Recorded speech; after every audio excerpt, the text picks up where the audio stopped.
आजू मंगन के दिन हो, मांगऊ मोरी ननदी। आज मंगन के दिन हो, मांगऊ मोरी ननदी। आज मंगन के दिन हो, मांगऊ मोरी ननदी। हमरे ससुर जी के सान हो हथिया, हमरे ससुर जी के सान हथिया मांगे ननदी। हमरे ससुर जी के सान हथिया मांगे ननदी। हाथी हाउद पिलवान हो, तीनों देव हो ननदी।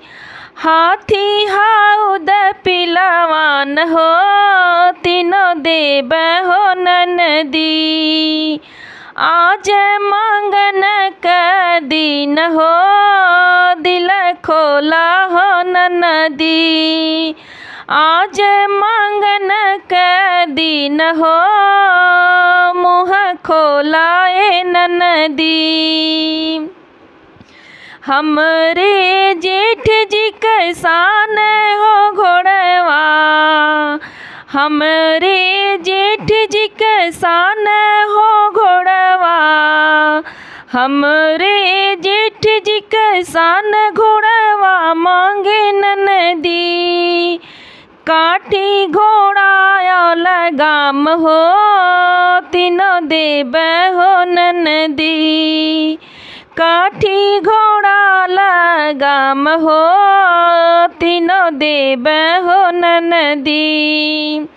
आज मंगन के दिन हो, दिल खोलाए ननदी।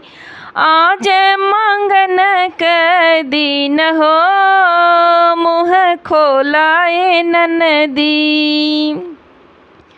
हमरे देवर जी के सान हो गिदवा, हमरे देवर जी के सान हो गिदवा।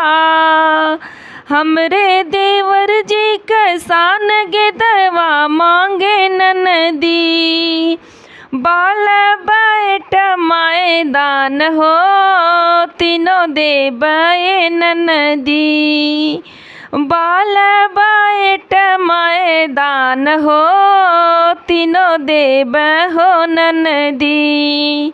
आज मंगन का दिन हो, दिल खोलाए ननदी। आज मंगन का दिन हो, दिल खोलाए ननदी।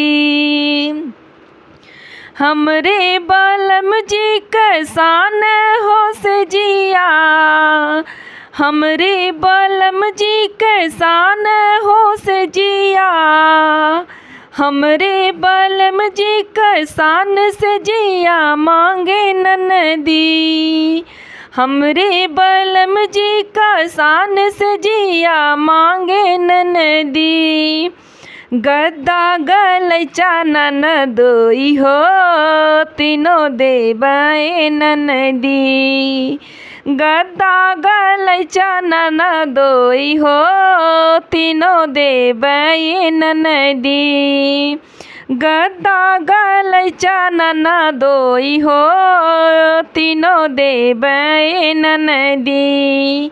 आज मंगन के दिन हो, दिल खोलाए ननदी। आज मंगन के दिन हो, दिल खोलाए ननदी। आज मंगन का दिन हो, मुँह खोलाए ननदी।